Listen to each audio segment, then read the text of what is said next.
বর্তমানে এই ডিজাইনটি খুব ভাইরাল। লেস ব্যবহার না করেও কি সুন্দর ডিজাইন তৈরি করা যায়।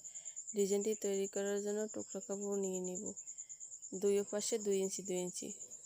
কাপড়গুলো সুন্দরভাবে আড়াআড়ি ভাঁজ করে সেলাই করে নেব। একটু খেয়াল করলেই বুঝতে পারবেন আমি কিভাবে ভাঁজগুলো দিই।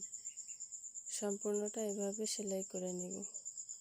সেলাই করা হয়ে গেলে উপরে নিচের অংশের কাপড়টুকু নিয়ে নেব। নিচের অংশে 3 ইঞ্চি কাপড় আগেই কেটে রাখছিলাম, তারপরে উল্টো পাশ সামনে রেখে কেটে নেব।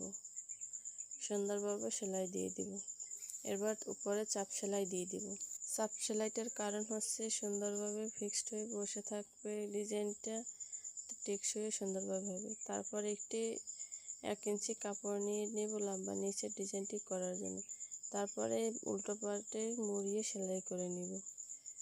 সেলাই করে নিয়ে আবার একটি সেলাই করে দেব যাতে টেকসই ভালো হয়। দেখেন কি সুন্দর হয়েছে ডিজাইনটা। আপনারা চাইলে একদম সহজ উপায়ে এরকম ডিজাইন তৈরি করতে পারেন। ভিডিওটি ভালো লাগলে অবশ্যই লাইক, কমেন্ট, শেয়ার করে দেবেন।